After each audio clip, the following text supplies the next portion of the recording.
Welcome to the Using DB 101 Effectively with Customers webinar. I'm Michael Dalto, the subject matter expert with the Employment First State Leadership Mentoring Program. Before you begin this webinar, it's important to note that you'll need two windows open, one for the webinar and another one in which you'll be able to use DB 101 at mo.db101.org. So you'll either want to split your screen or have two windows open and minimize the one that you're not using at any given time. You'll also need the 3 Word documents that accompany this webinar, which are entitled Benefits and Work Exercise Lily, School and Work Estimator Exercise Jeremy, and Benefits and Work Estimator Exercise Shaquan.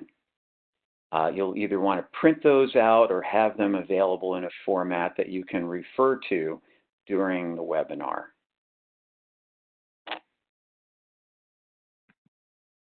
So our objectives today are to understand how you can introduce people you're serving to DB 101, how DB 101 can help you address people's fears about going to work, how you can find particular resources that might be useful to people receiving particular benefits, and that's going to be articles and estimators.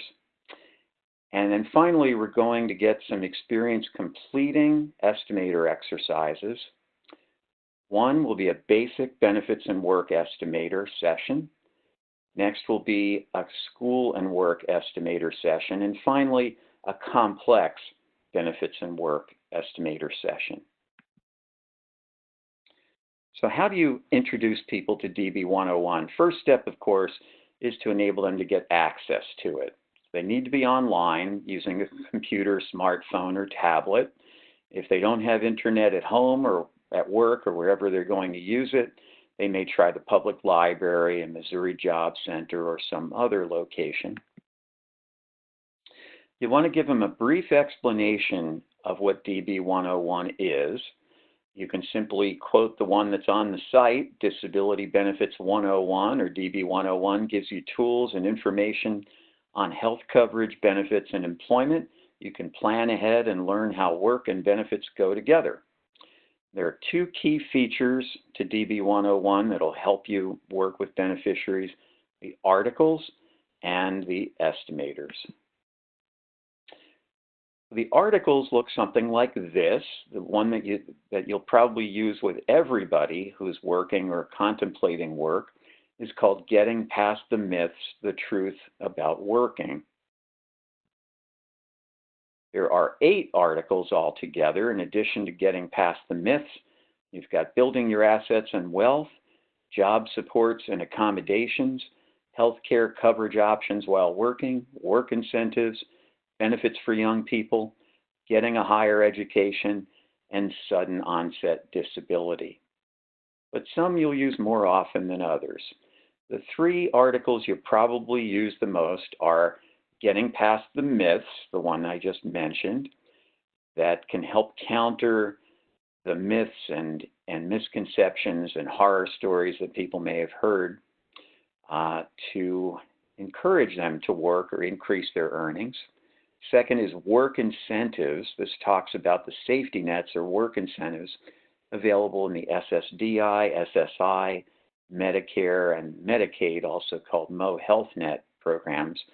And then also one work incentive in rental assistance programs funded by HUD.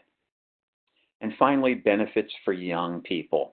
This one's good, particularly for students who are receiving SSI and Medicaid or Mo Health Net. It helps them understand changes that would occur at age 18 if they receive SSI before they turn 18. Also gives them information about relevant work incentives, especially the Student Earned Income Exclusion, or SEIE, which is for students under age 22 who receive SSI and who work. So each article lets you navigate its pages with either a table of contents or page numbers at the bottom that you can click on that looks something like this. You can see the table of contents screen sort of in the right side, and at the very bottom you'll see numbers followed by a button called Next. These enable you to navigate among the different pages of the article. Each article also has a next steps section that gives you resources to get extra help with the topic of the article. And that looks something like this. Next are the estimators in DB 101. You can find these by clicking Estimators at the top of the home page. The Benefits and Work Estimator, which you probably use most frequently, looks like this. The School and Work Estimator, which again you'd use with generally students under age 22 who are getting SSI, looks like this. And some general points about starting with the Benefits and Work Estimator. For somebody to use this, they should be 18 to 64 years old. They could be getting any of the following benefits: SSI, SSDI, Childhood Disability Benefit, or CDB, also known as DAC, or Disabled Adult Child. That's the Social Security disability benefit you get on a parent's earnings record. Supplemental aid to the blind, blind pension, food stamps, the earned income disregard for some people, particularly people with disabilities, in certain rental assistance programs funded by HUD, Medicaid or Mo Health Net, Ticket to Work Health Assurance, Medicaid, Medicare, Medicare savings programs, Medicare Part D low-income subsidies, employer-sponsored health coverage, individual health coverage through healthcare.gov, or the Earned Income Tax Credit. The Benefits and Work Estimator will not work for people who receive any of the following benefits: temporary assistance, plan to achieve self-support or PASS, workers' compensation, unemployment insurance, veterans benefits, adult foster care, private long-term or short-term disability, retirement benefits, railroad benefits. However, although it seems like a fairly long list, the great majority of people that you'll work with who are 18 to 64 years old will be able to use the Benefits and Work Estimator. So there are some situations that the estimator does not adequately address, particularly some situations with Social Security disability, also known as Title II disability, and some with HUD-funded rental assistance programs.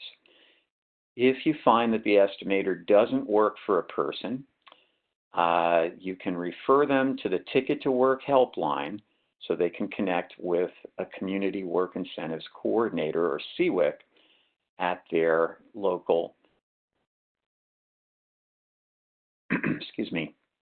at their local WIPA project, Work Incentives Planning and Assistance Project. Now, before you do a Benefits and Work Estimator session, it's important to always officially verify the benefits the person receives. Don't want to do an estimator session if you're just guessing which benefits they may get. To complete a Benefits and Work Estimator session, you go ahead and click on Benefits and Work Estimator. You want to explain to the individual that all information is kept confidential. They're not sharing it with Social Security or anyone else. If you're doing the session side by side with the individual, it'll usually take 20 to 30 minutes to complete. If you're doing it without the individual handy and you just have the information, you're doing it for your own benefit or in order to prepare to do the session with the individual at a later date, it'll take less time. You'll go ahead and click Start. There's a status bar at the top that shows you how much of the session you've completed and gives you an idea of how much you've got left, how many more questions you'll need to answer. There are icons with blue circles and question marks in the middle that will give helpful information about the questions if you or the individual are not sure what that question is really addressing.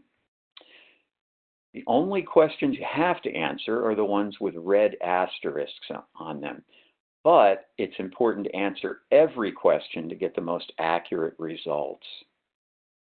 A number of questions show default answers, and those are the most common answers that people will give, but you don't want to assume that the default answers are correct. You always want to verify that those are correct for the individual you're doing a session for. And when necessary, you want to change the default answer to the correct one for that person. We're going to start with a basic benefits and work estimator exercise for a woman named Lily. Lily is a concurrent beneficiary. That means she receives both SSI and SSDI. She's getting $371 a month of SSI and $420 a month of SSDI. The SSDI gives her Medicare after a 2-year wait. She gets Mo Health Net or Medicaid by virtue of getting SSI. She is receiving a Medicare Savings Program. In her case, it's the Qualified Medicare Beneficiary or QIMBY program. She gets a full low-income subsidy for Medicare Part D. She's starting a job as a medical lab delivery person, working 25 hours a week and earning $10 an hour. Now, this is where your first Word document comes in handy. It's the Benefits and Work Estimator Exercise Lily document. This one has all of the information you need to do the data entry for Lily's Benefit and Work Estimator exercise. So what you're going to do is complete entering all the data for Lily's Benefits and Work Estimator session. And when you get to the results summary screen, you'll return to this webinar.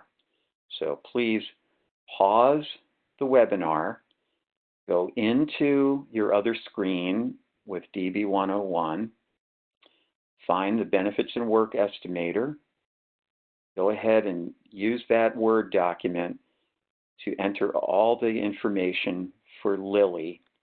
Once you've reached the results summary screen, then you can return to this webinar.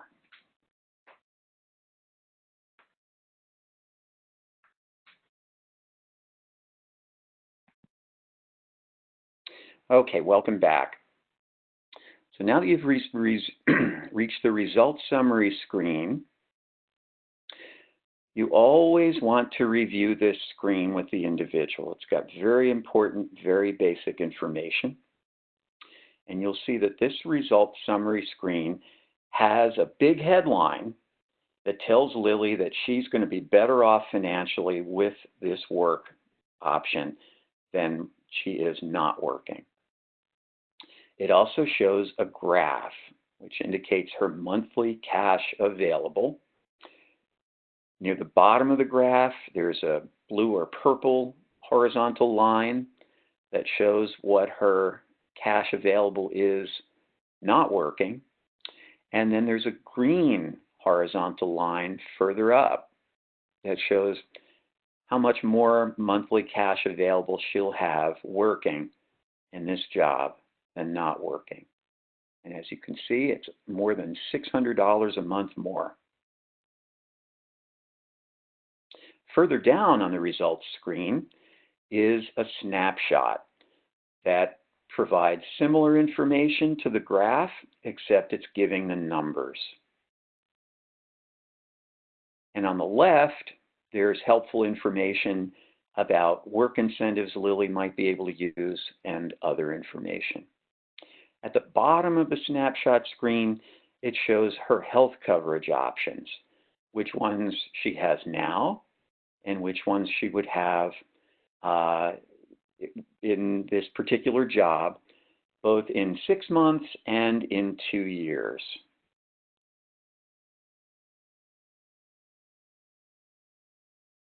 Okay. And as I mentioned, Lily will have hundreds of dollars more cash available when working in this job, both in 6 months and 2 years down the road. And on the left side of the screen, there's a narrative giving some information about the impact of her earnings on cash and health benefits and her eligibility for certain other work incentives like PASS, the Plan to Achieve Self-Support.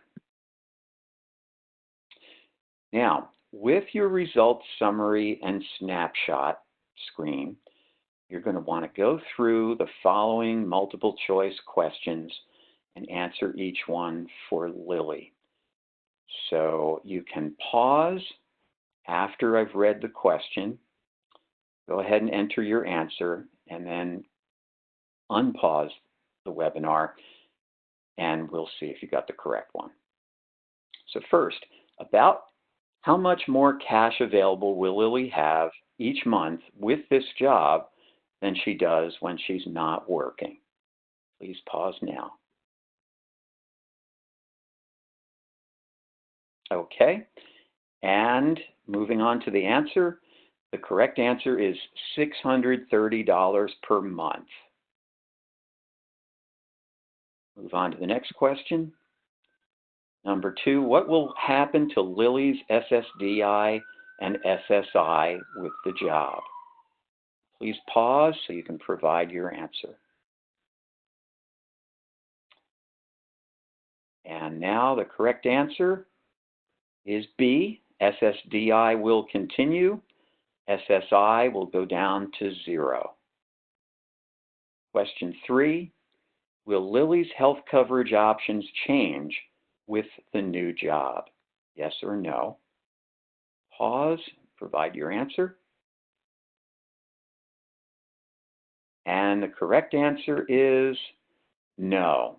Lily's health coverage options will not change. She'll have the same health coverage with the job than she does without it. Question 4, which types of health insurance will Lily be eligible for with the job?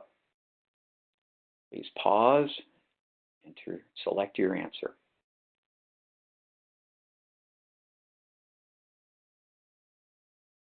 And welcome back. The correct answer is D.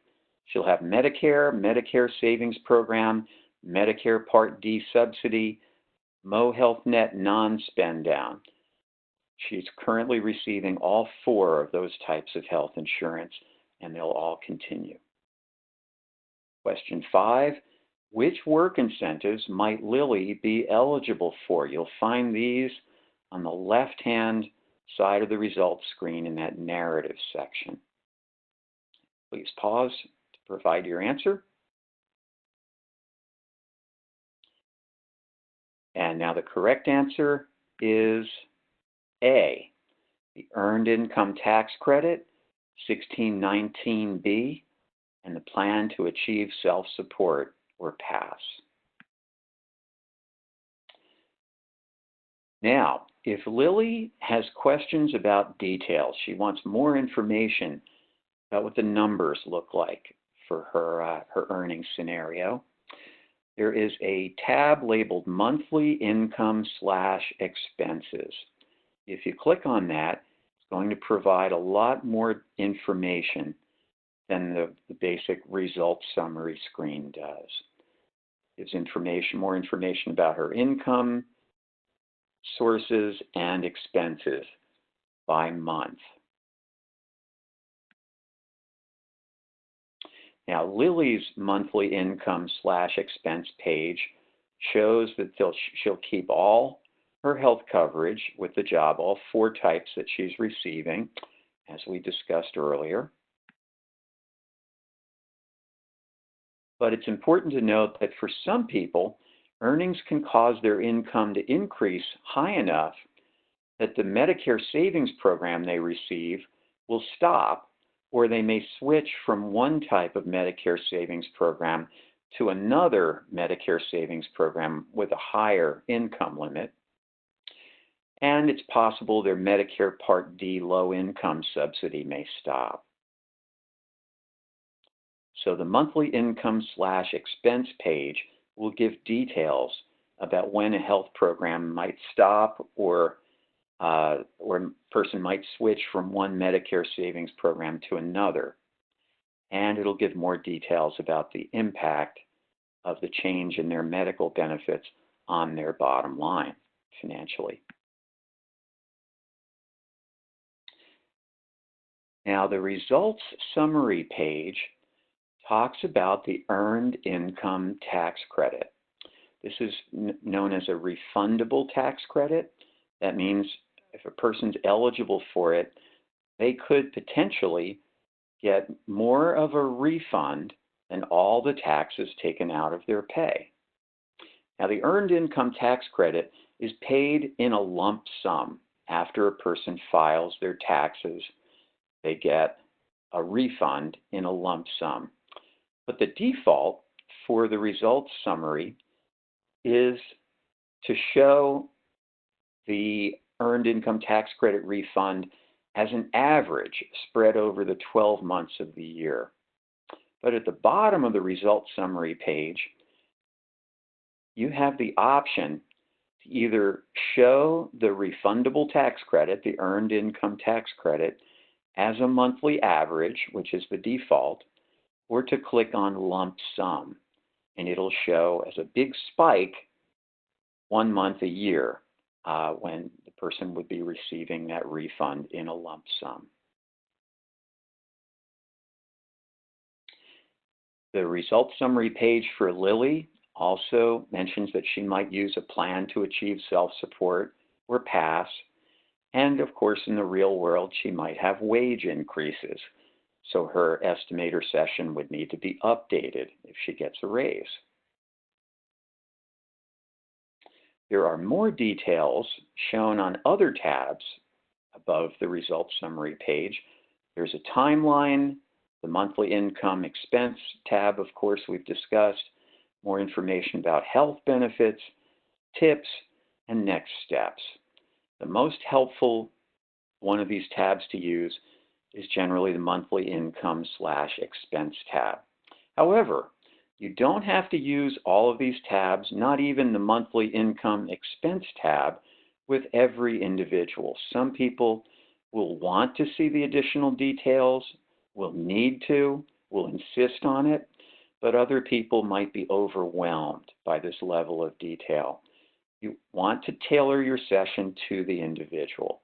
If it seems like they may be overwhelmed with all the details, you can just simply use the basics on the results page and don't have to go into the other tabs. So now we're going to do a few exercises in which you're going to want to choose the correct information you would want to share with Lily when explaining the results of her estimator session. And the first exercise is, which information would you want to share with Lily about the available cash she would have if she takes this job compared to not working? Please pause to come up with your answer and then return. Okay, the correct answer is C. Lily, you'll have hundreds of dollars more cash available each month with this job than you do when you're not working. Second, you want to select the correct key point you would make with Lily when discussing the impact of the job on her health insurance. Please pause and come back when you have your answer. And the correct answer is A. With this job, your health insurance will continue without any changes, Lily. Number 3, select the correct key point to share with Lily about the impact of the job on her cash benefits and her Mo Health Net or Medicaid. Please pause and return with your answer. And the correct answer is B. Lily, your SSDI will continue with this job.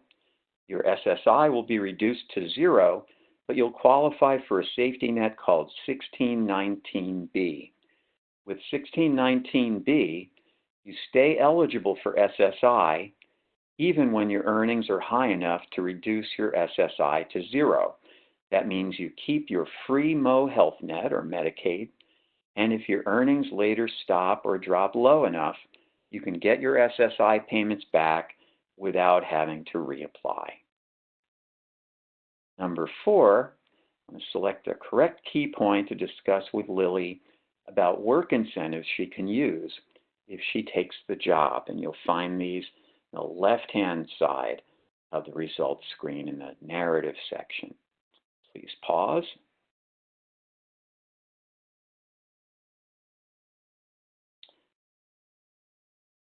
Okay, there are actually 3 possible answers, A, B, or C for this. And the correct answer is C. Lily, you may be eligible for some extra work incentives. One is called 1619B. With 1619B, you stay eligible for SSI even when your earnings are high enough to reduce your SSI to 0. That means you keep your free Mo Health Net, and if your earnings later stop or drop low enough, you can get your SSI back without having to reapply. You can use the Earned Income Tax Credit to get a higher tax refund, and you may be able to use a Plan to Achieve Self-Support or PASS to give you higher SSI payments to help you pay for expenses to reach a work goal. Now, after you've finished your estimator session, what do you do next? Well, you can save the session, which is always a good idea to be able to return to it later and perhaps modify it. So when you finish, this screen will appear. It's labeled Save Session, ? If you want to save the session, you can open an account in DB101 if you haven't done so already. You'll enter your email address as a username and select a password, and then give the session a nickname. You can call it Lily, for example. Use the person's first name, and then click Save. If you already have an account, the screen will show your email address and asterisks to mark your password, and you just enter a nickname and click on Save. Now, in the upper right section of the screen, there will be several options in addition to saving the session to retrieve or get a saved session, to start over, change a plan, add a plan, make a PDF report, or share the session. So to retrieve a session that you've already saved, you click Get Saved Session. You'll log in if you haven't already, find the saved session you want to open using the nickname, and then click Get This Session, and it'll open right up. If you want to share the session with someone else, for example, a VR counselor, you'll click Share This Session. You'll get a screen that asks if you want to share this session. It's got the email address and that you're using, and then you also want to enter the email address for the person you want to share the session with. So from is your own email address, to is the email address you want to send it to. And you can enter an optional message like, here is my DB101 estimator session, and click Send. And then an email will be sent to the person that you want to send the session to with a link that they can click on to open the session themselves. You also have the option to print or save a report of the session as a PDF file, and you'll click on Make PDF Report, and click on Build PDF Report, That'll create a PDF report, and then to open it, you can click on the Get It Now button. If you want to email the PDF report to someone else, you'll enter your own email address if it's not already entered, email address for the person you want to send it to, enter a message if you like, and then click Send. Right now, in addition to doing the Estimator session with Lily, there are some DB101 articles that might be useful to her. As for pretty much everyone, Getting Past the Myths, The Truth About Working is one of them. Also, the Work Incentives article would be useful, especially the sections on SSDI work incentives and SSI work incentives, since she receives both benefits, and healthcare work incentives. And there's also healthcare coverage options while working, and specifically the public health coverage section of that article. All might be very useful to Lily if she's interested in getting more information.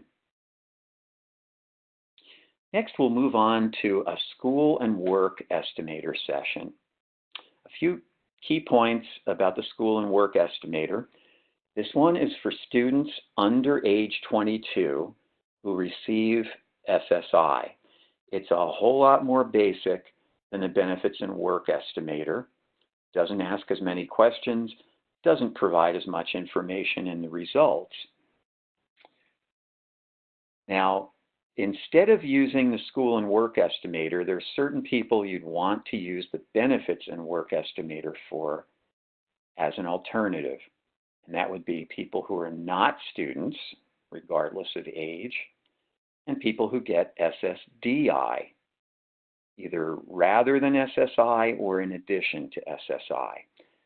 The school and work estimator is not going to work well for them. As with the benefits and work estimator, before you do a school and work estimator session, always get official verification of all the benefits the person receives.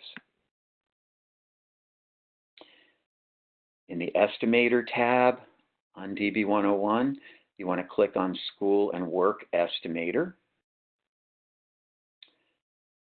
There's some details about the school and work estimator that are basically the same as for the benefits and work estimator. You'll explain that all the information entered is kept confidential, not shared with anyone else. This session is shorter. Rather than 20 to 30 minutes to complete with the person, it only takes 10 or 15. And it can take even less time if the person's not with you when you're doing the session. And you'll click Start. Just like with the benefits and work estimator, there's a status bar at the top that tells you how much of the session you've completed, how many more questions roughly you've got left. There are those icons of blue circles with question marks in the center to get more detailed information about particular questions if you're unclear on them. The required questions have red asterisks, but you should always complete all questions, give answers to every question to get the most accurate results. Just like with the benefits and work estimator, there are default answers, but you always want to check each one, make sure it's correct, don't just assume. And if it's incorrect, you want to change the default answer to the answer that's correct for that person. Now let's go through a sample school and work estimator exercise. This one for Jeremy. Jeremy was born in July of 2001, so he's under age 22. He gets SSI of $771 a month. He gets MoHealthNet or Medicaid without a spend down because he's receiving SSI and he's eligible. He graduated from high school, but he's attending a job training course 20 hours a week. This meets the school attendance requirement for the student earned income exclusion. He gets a job offer working part-time, just 15 hours a week, while he's attending the job training course, earning $10.50 an hour. That's an average of $682 a month gross wages. And he plans to work 15 hours a week while he's in the job training course. When he finishes the job training course, he plans to work full-time 40 hours a week at the same hourly wage, $10.50 an hour, in that job, and his average gross wages will be $1,819 a month. Now, your second Word document, the School and Work Estimator exercise, Jeremy, includes all the information you'll need to do the data entry for Jeremy's School and Work Estimator session. You want to start with the information under Plan Number 1. We'll get to Plan Number 2 later. That's the full-time job. You want to go ahead and complete the School and Work Estimator session for Jeremy through the end of Plan 1. And then come back once you've reached your results screen. You'll return to this webinar. So please pause the webinar and use the Word document to do all the data entry for Jeremy through the end of Plan Number 1. So please pause now and return when you reach your results screen.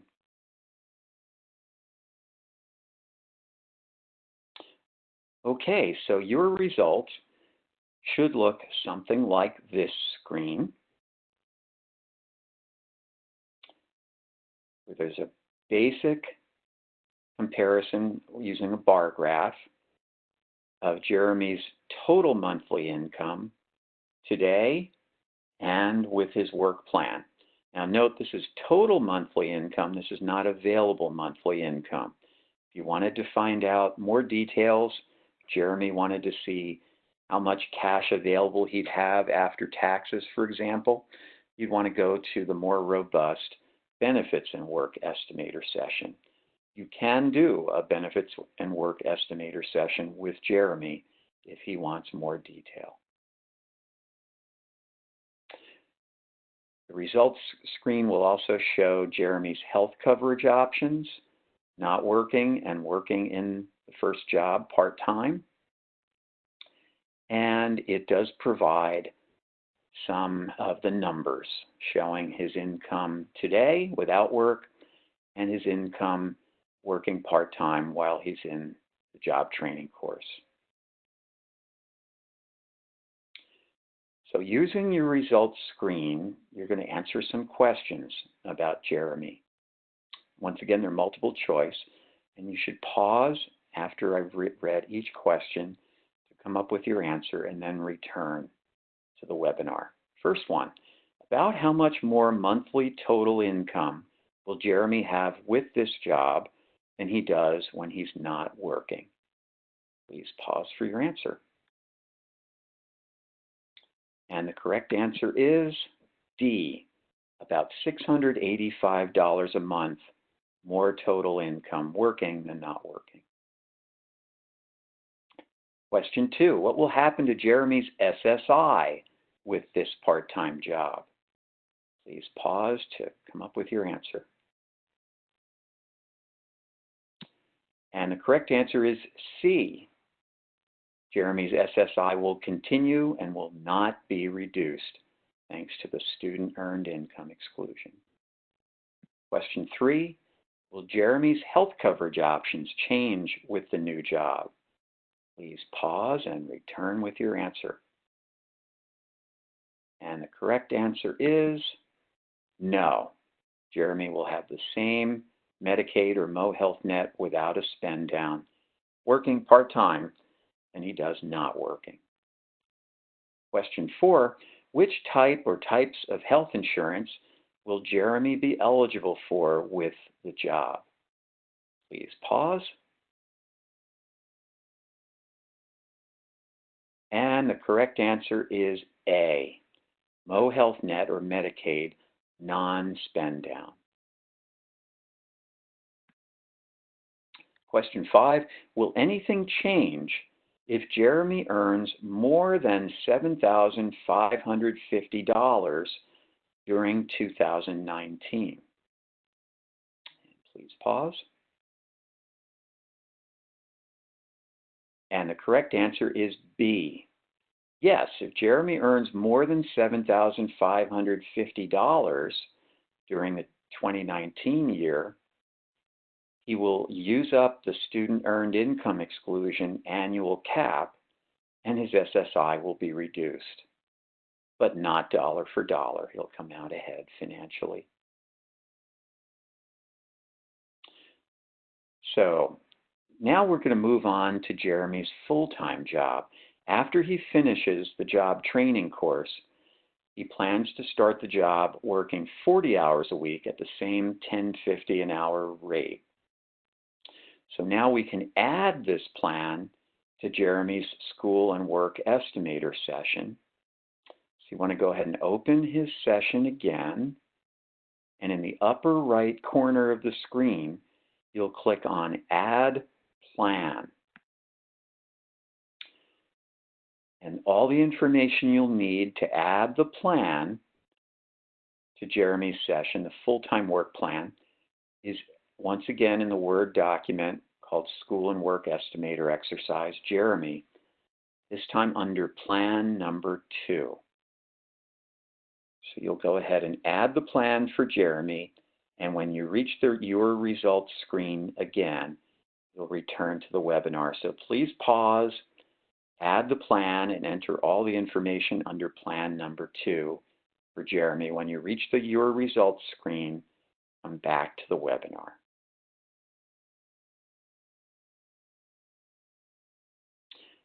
Okay, so now the Your Results screen should show 3 columns under the monthly total income graph, the bar graphs.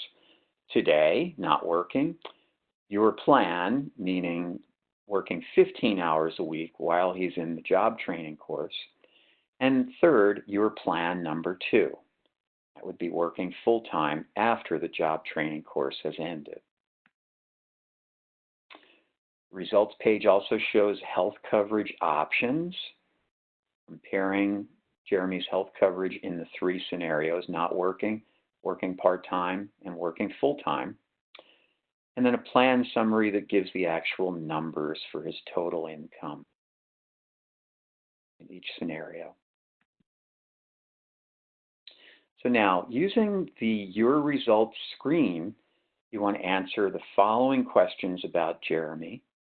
Number 1, about how much more monthly total income will he have with this job, with the full-time job, than he will with the first job, your plan, the part-time job. And note the amount is different from how much more income he'll have compared with not working. So you want to compare monthly total income working full-time to his monthly total income working part-time.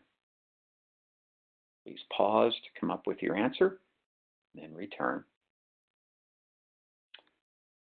The correct answer is A, $370 a month more total income working full-time, having SSI reduced, than working part-time and keeping the full SSI. So Jeremy will have more money working full-time after the course is finished. Question 2, what will happen to Jeremy's SSI with the job? Please pause to come up with your answer and then return. The correct answer is B. Jeremy's SSI will be reduced to 0 with the job because he won't be using the Student Earned Income Exclusion, and his earnings will be over $1,800 a month, which is enough to reduce SSI to 0. Question 3, will Jeremy's health coverage options change with the new job? Yes or no? Please pause. The correct answer is no. Jeremy will continue to have Medicaid or Mo Health Net without a spend down, even though he will have worked his way off SSI, as SSI will be reduced to 0. And that's thanks to the 1619B rule. Question 4, Which type or types of health insurance will Jeremy be eligible for with the job? Please pause for your answer. And the correct answer is A. We'll have Mo Health Net or Medicaid non-spend down. Question 5. Which work incentive will let Jeremy keep Mo Health Net or Medicaid even though his earnings will reduce his SSI to 0? The answer may not appear on the screen, but by this point you should know it anyway, so please pause for your answer. And the correct answer is D, 1619B, a work incentive that protects Mo Health Net or Medicaid if a person's SSI is reduced to 0 due to earnings. 6. What are some other things Jeremy should know? And you'll find them in the narrative section of the results page. So please pause, provide your answer.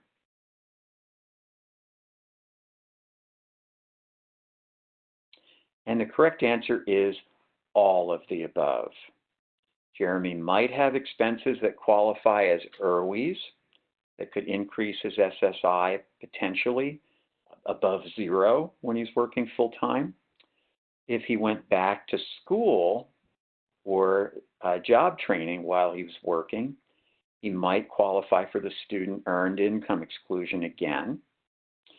The work he's doing could give him enough work credits to qualify for SSDI in the future. And he should ask his employer once he's working full-time if they offer health insurance, which he could have at the same time that he has Mo Health Net or Medicaid. Number 7, you want to select the correct key point that you should discuss with Jeremy about his total income if he works in any of these jobs. Please pause now. The correct answer is B. Jeremy, you'll have hundreds of dollars more total income each month with the part-time job than you do when you're not working, and even more money with the full-time job. Number 8, I'm going to select the correct key point that you should discuss with Jeremy about the impact each job would have on his health insurance. Please pause now. The correct answer is A. With each job, your health insurance will continue without any changes.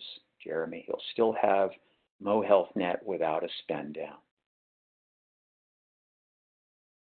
Question 9, select the correct key point you should discuss with Jeremy about the impact each job would have on his cash benefit.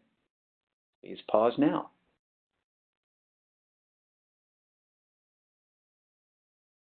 The correct answer is C. Jeremy, your SSI will continue at the full amount with the part-time job for almost the whole year if you stay in the training course. A rule called the Student Earned Income Exclusion will keep your SSI this high. Your SSI will be reduced to 0 with the full-time job, but you'll have more money. If your job later stops, you can get SSI back and you won't even have to reapply. Now that you've completed the session with Jeremy, there are some articles that might be useful for him to read.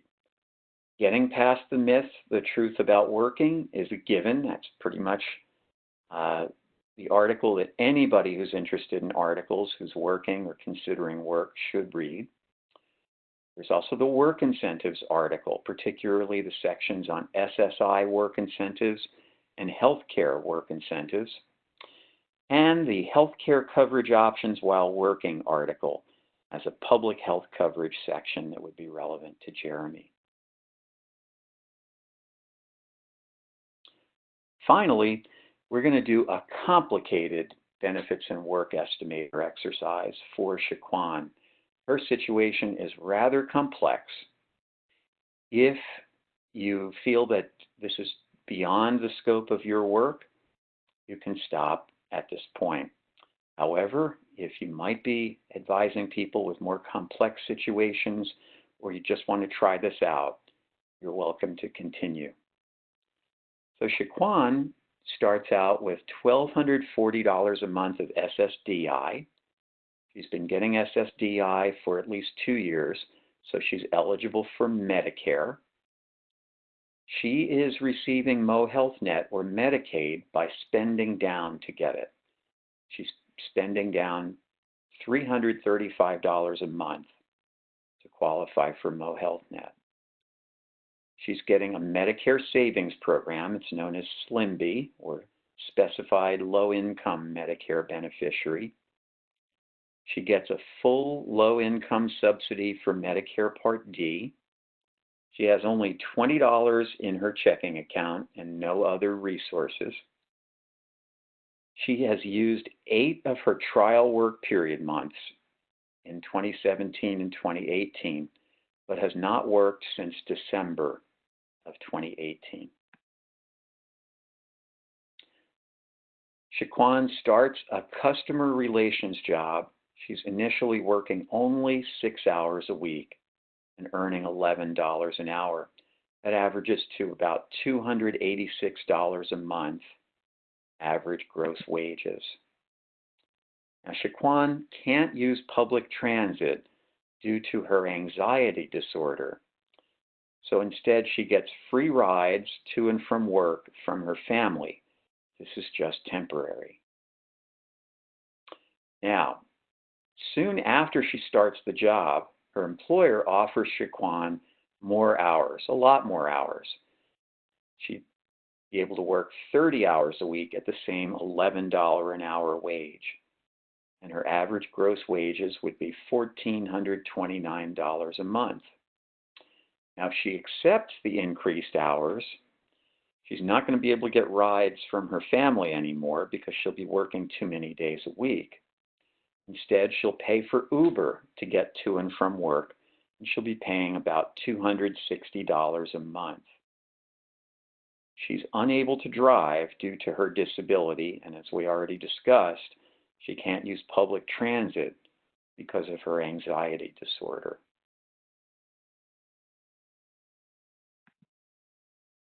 Finally, Shaquan hopes that her condition will be stable enough that she can return to her former career. She was a respiratory therapist and worked 40 hours a week. She figures she'd be earning about the going rate, about $21.65 an hour for a respiratory therapist in Missouri. She'd continue to need to pay for Uber at $260 a month if she returned to the full-time respiratory therapist job. Now, Shaquan wants to compare her benefits and her income, as well as her health insurance, for all 3 jobs. And this is where your third Word document comes in, the Benefits and Work Estimator exercise for Shaquan. This has all of the data you need to complete a Benefits and Work Estimator session for Shaquan. So you're going to want to go ahead and pause this session, do the data entry in the Benefits and Work Estimator, and once you reach the third results summary screen, you'll return to the webinar. So please pause now and return when you've completed the session.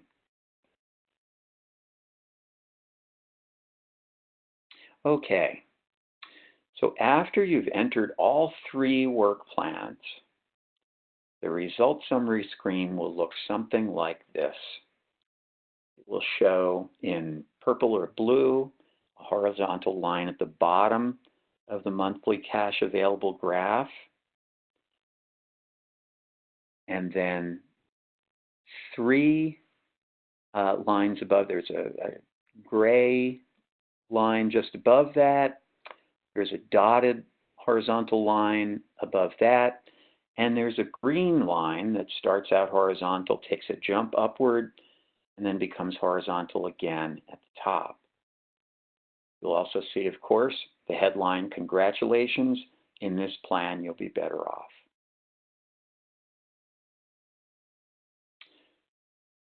So beneath the words Results Summary, you'll see 3 tabs, and they're labeled Plan A, Plan B, and Plan C.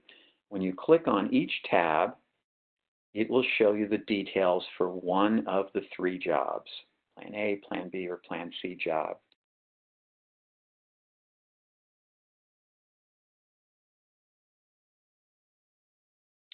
And the snapshot chart shows the information for the particular plan in columns 2 and 3. You can find more detail, of course, by clicking the monthly income / expense screen. And you can select which month you want to see details for using the month indicator. So this slide shows the Plan A, Plan B, and Plan C tabs. And below that, you'll see previous month, August 2019, and next month. And you can toggle between previous month and next month, or click on the up and down arrows to the right of August 2019 to select a particular month you want to look at. And that's because Shaquan's cash benefit amount will change in some of these scenarios over time. It won't be the same in the first month she works as it will be later.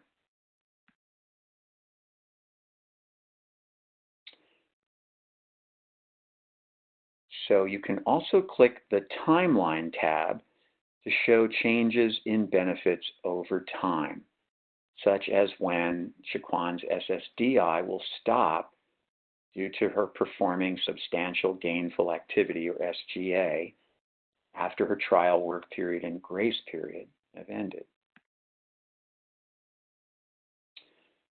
So now with the results summary, the snapshot, and the monthly income / expense tab, starting with Plan A, you want to answer the following questions about Shaquan. And remember, Plan A is when she's working just 6 hours a week.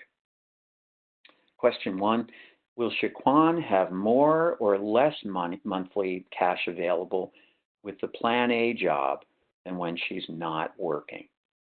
Please pause for your answer.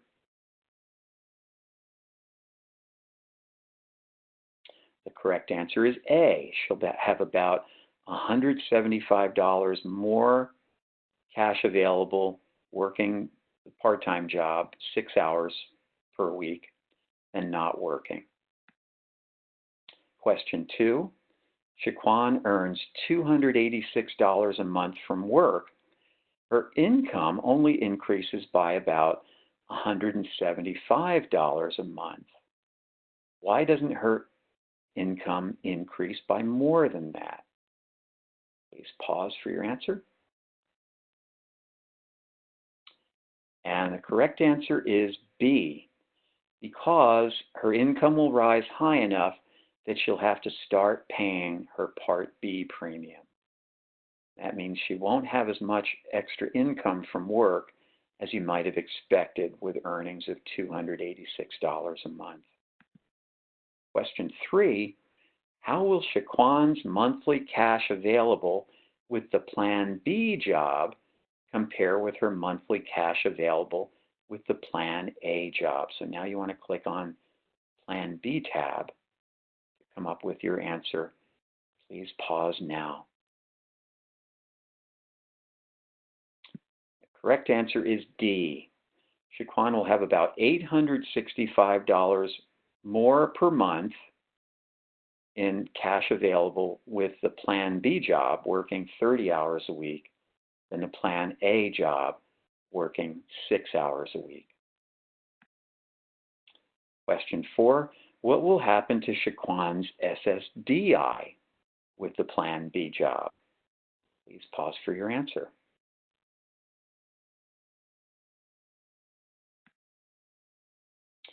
Correct answer is D. Shaquan's SSDI will continue because her gross wages will be above SGA, but her impairment-related work expense, her IRWI for Uber, will reduce her countable earnings below SGA. Question 5, you want to check 4 of the following factors that will cause Shaquan to have so much more cash available with the Plan B job than with the Plan A job. So you're going to select 4 of the possible answers. Please pause to come up with your answer and then return.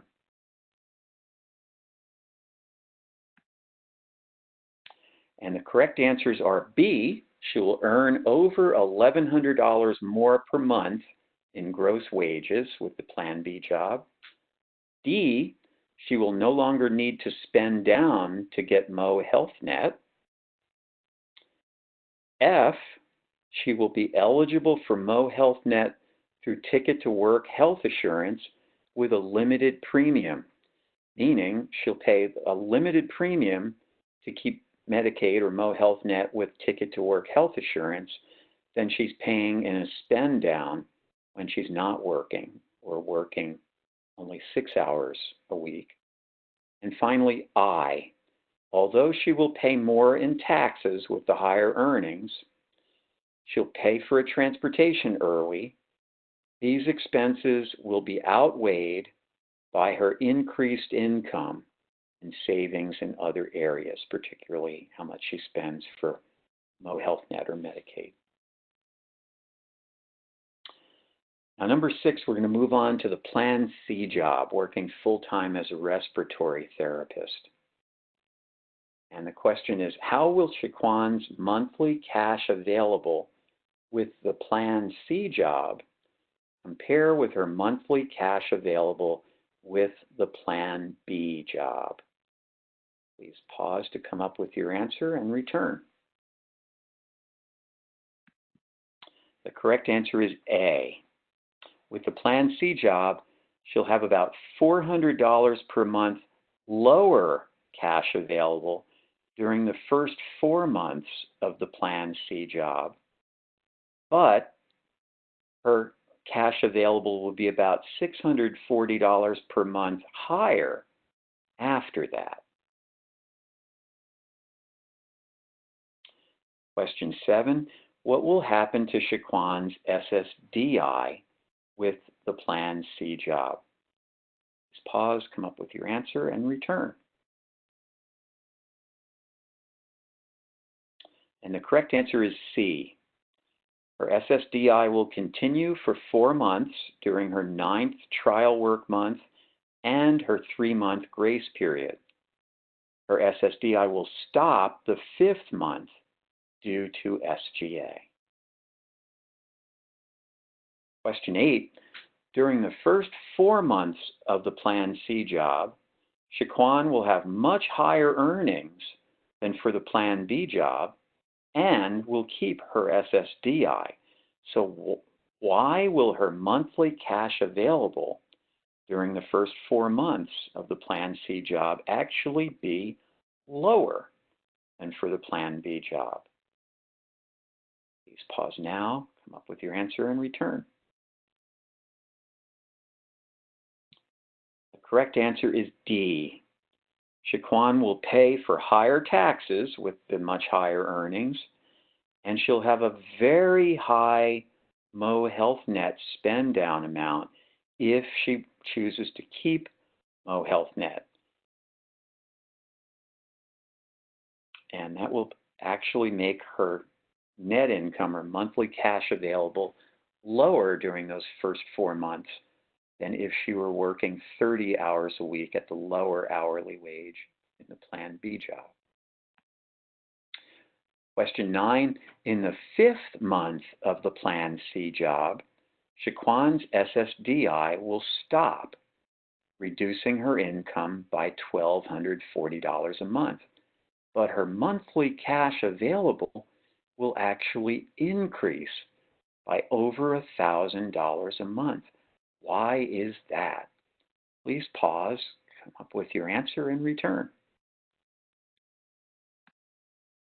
And the correct answer is B. Shaquan will pay lower taxes once her SSDI has stopped.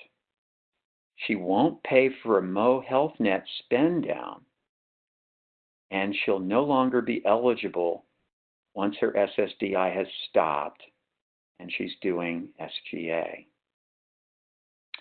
She won't be eligible for Mo Health Net with a spend down, and her income will be too high for Ticket to Work health assurance.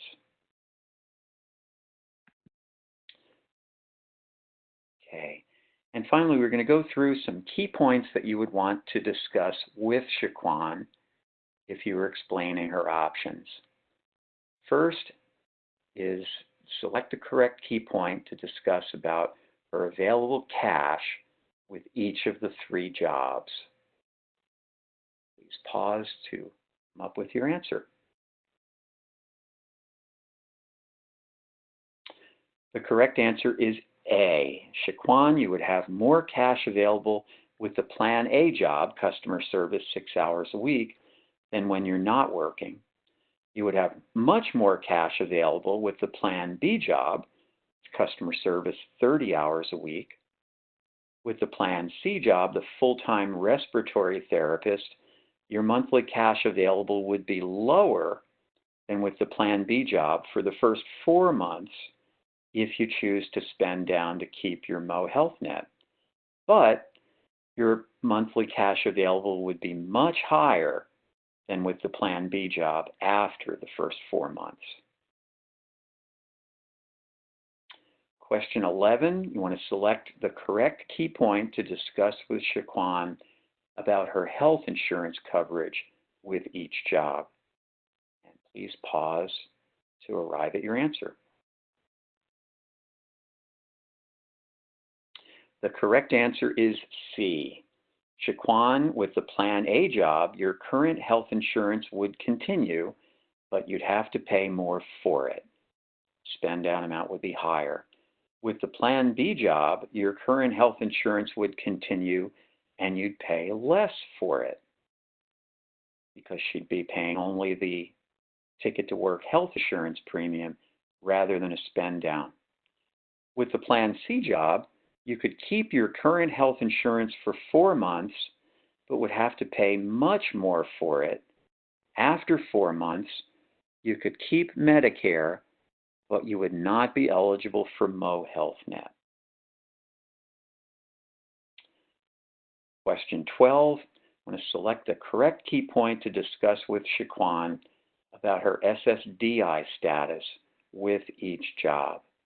And please pause and return with your answer. The correct answer is B. Shaquan, your SSDI would continue with either the Plan A job or the Plan B job. With the Plan C job, your SSDI would stop after 4 months, but you'd have more cash available after it stopped. Question 13, you want to select the correct key point to discuss with Shaquan about her overall results with each job. Please pause and return with your answer. The correct answer is B. Shaquan, the Plan C job would give you the most cash available after 4 months. If you chose not to continue spending down to keep Mo Health Net, the Plan C job would give you the most cash available from the start because you would not be paying that big spend down. You'd keep your Medicare, but your Mo Health Net would stop. You'd need to consider the extra medical expenses you might need to pay for out of pocket if you no longer had Mo Health Net, which could make a big impact on her actual monthly cash available. So Shaquan's situation is complicated.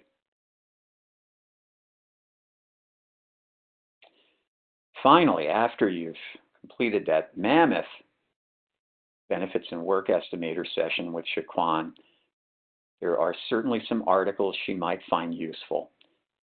Naturally, the Getting Past the Myths article would be first. The work incentives article, particularly the sections on SSDI work incentives and healthcare work incentives that would cover ticket to work health assurance. And finally, the healthcare coverage options while working article and the public health coverage section would be relevant to Shaquan.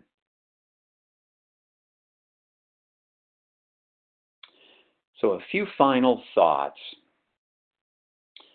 When you're doing DB 101 sessions with an individual, you always want to show them the basic results page of your benefits and work estimator or school and work estimator to make sure they've got at least the basics. They'll know if they're better off with each work plan, if their health insurance will change, what will happen to their cash benefits.